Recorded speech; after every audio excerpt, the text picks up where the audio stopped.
আসসালামু আলাইকুম। বৈষম্য বিরোধী এবং এনসিপির আন্দোলন, চট্টগ্রামের পটিয়া থানার ওসিকে প্রত্যাহার। কাজটা ভালো হলো নাকি মন্দ হলো এটা তাৎক্ষণিকভাবে বোঝা যাবে না, তবে এসব ঘটনার সুদূর প্রসারী প্রভাব আছে।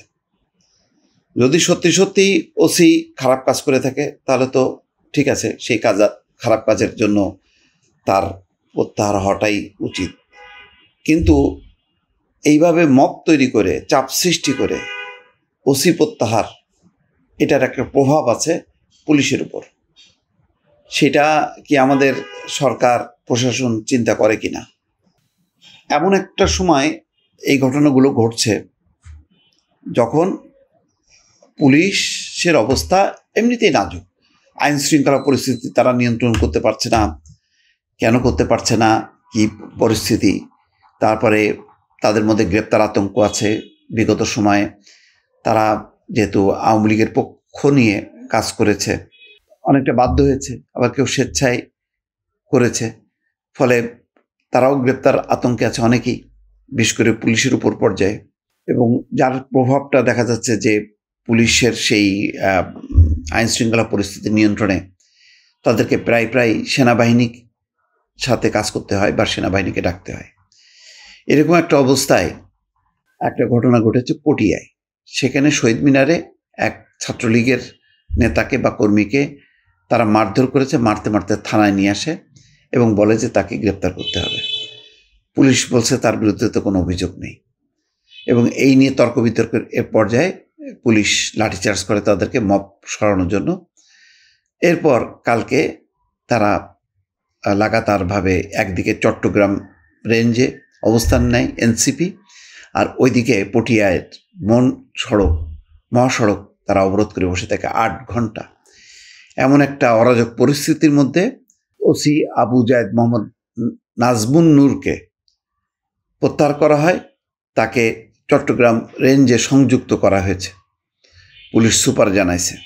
এবং তার অপসারণের দাবিতে ঢাকা কক্সবাজার মহাসড়ক 9 ঘন্টা অবরোধ করেছিল। সকাল 10টা থেকে সন্ধ্যা 7টা পর্যন্ত পটিয়ার ইন্দ্রপুল এলাকায় মহাসড়ক অবরোধ করে রাখেন সংগঠনের নেতাকর্মীরা। এতে তীব্র ভোগান্তির সৃষ্টি হয়, যাত্রীরা চরম ভোগান্তির মধ্যে পড়ে। তারপরে এইদিকে একই দাবিতে উপমহাপরিদর্শকের কার্যালয়ের সামনে চট্টগ্রাম নগরের জাকির হোসেন সড়ক বেলা 3টা থেকে সন্ধ্যা 7টা পর্যন্ত অবরোধ করেন জাতীয় নাগরিক পার্টির নেতাকর্মীরা। ঘটনাটা হচ্ছে ছাত্রলীগের দীপঙ্কর দে নামে এক কর্মীকে আটক করে। পরে তাকে পটিয়া থানায় নিয়ে যাওয়া হয়, তবে তার নামে কোনো মামলা না থাকায় পুলিশ তাকে গ্রেপ্তার করতে চায়নি।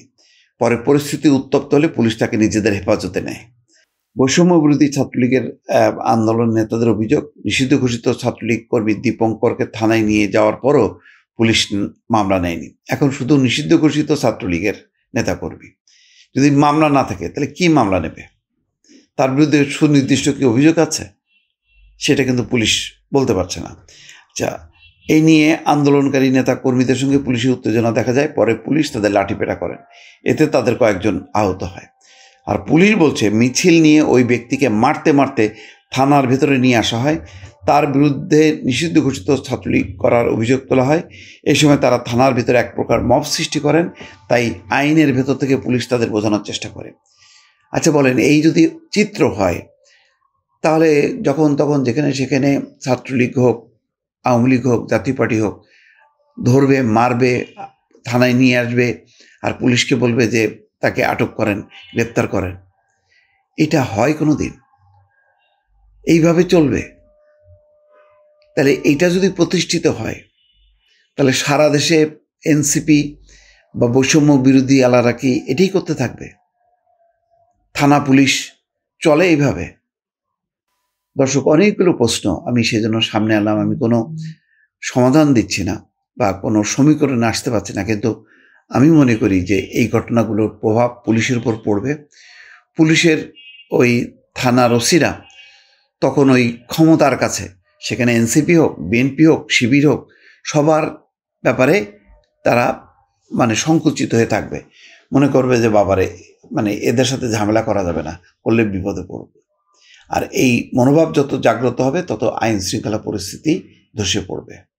দর্শক, নিশ্চয়ই আপনাদের মতামত প্রত্যাশা করি। ভালো থাকবেন। আল্লাহ হাফেজ।